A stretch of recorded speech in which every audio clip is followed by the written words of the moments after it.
Hey everybody. So today just wanted to share a open source tool you guys can take advantage of or modify to accommodate your own needs.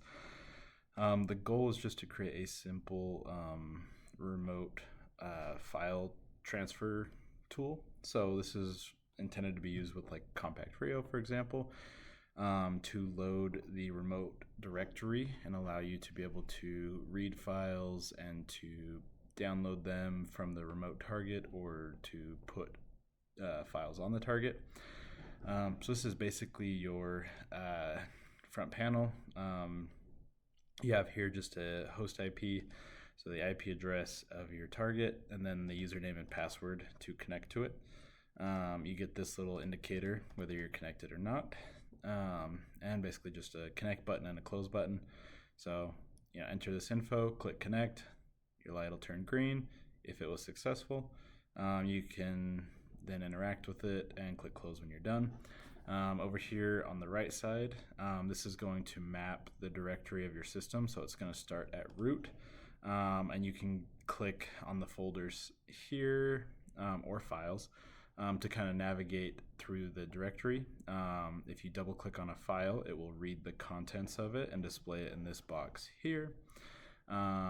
And there's some right click options for like getting and putting files, and I will kind of show you this. First, just wanted to kind of look at how this is operating. So this is all using WebDAV, which if you've never used WebDAV before, it's a secure and simple way to share files. And this is the one of the recommended ways to handle file transfers on these. There is an old legacy FTP server on your compact cRIOs, which is recommended that you don't use. You can use SFTP, and WebDAV is another good alternative as well. So basically, when we click connect, we're going to take this host IP, and this is just formatting the URL, and then it's trying to open a session to the target. If it's successful, we're going to map our root directory. If it's not successful, just gonna close that session. We're gonna pull all of the files and folders in our root directory, and this format list box is just gonna go take apart the folders and files and set the symbols to be either a folder or a file. And the column header is going to be updated to show the current path in the file directory. Okay, and then our disconnect is also simple. We're just closing that session and just resetting some UI components. Let's look at directory. So this would be if you double click anywhere on this tree, so whether that be a file or a folder. So it's going to check if this is a file or a folder that you clicked on. And it's checking actually but based off of the symbol of what you clicked on. But if it's a folder, we're going to navigate into that folder further, and then formatting the list box. So we're just going to basically dive a level deeper into that directory in the folder that you clicked on. If it's a file, we're going to get the contents of that file and write it to this field here. So you can view the contents, and I'll demo what that looks like. There is this find NI dev. So if you click this magnifying glass looking button, it will use the system config API to try to find your device. And then you get this little quick drop UI that'll list all of the devices that it found, and you can select the device you want.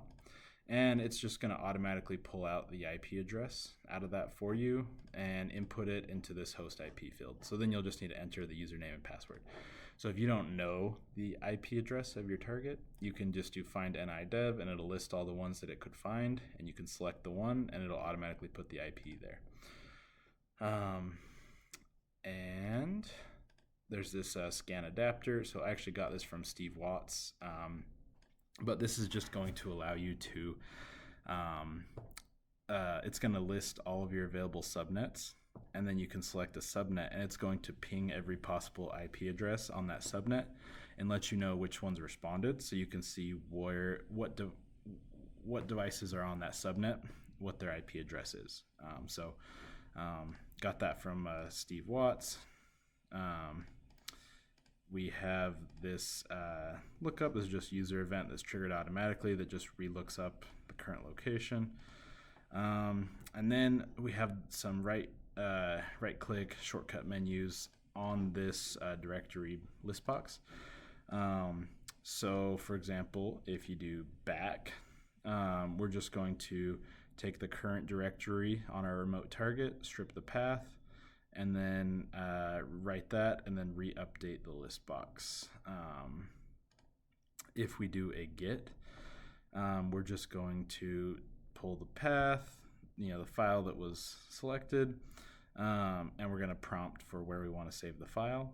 And if selected, we're just going to use git file, and then we're going to open the file in the directory, so it's like in your file explorer after this is done. So yeah, just going to prompt and say, hey, where do you want to save this file, and then copy it over.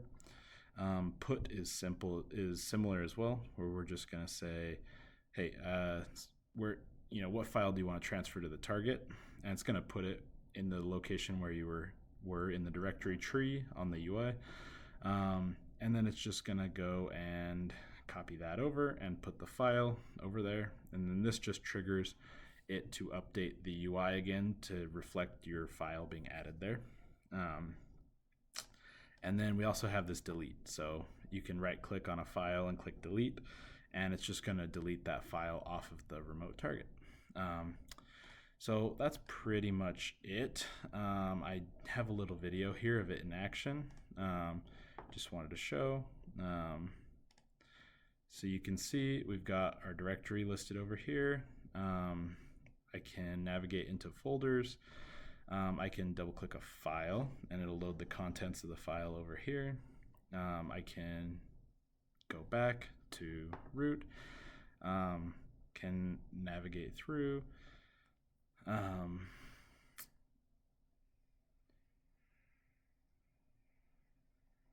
you go. And if I right click on one of these and do a git, I get prompted where I want to save that. Same thing goes for put, and same thing goes for delete.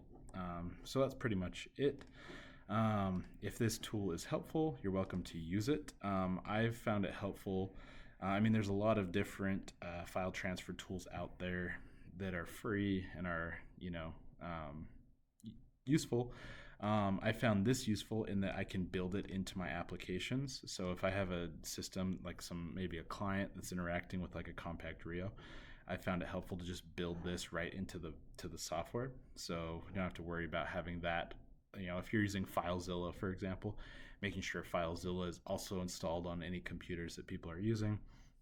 This is easy to just package it in with the rest of my code, and then you've got a simple tool for interacting with the systems. So if you're interested in this, the link to this is in the repository where it's stored in GitLab. It will be in the description to the video. You're welcome to go do whatever you want with that. Use it as is, or modify it. Also, feel free to make a pull request if you think you've made a useful change.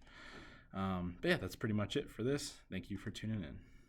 Canon Controls is your gateway to mastering LabVIEW. Dive into programming for data acquisition, industrial communications, and manufacturing automation. Explore how to enhance your projects with cybersecurity best practices. Join the journey to elevate your skills and secure your systems with every episode.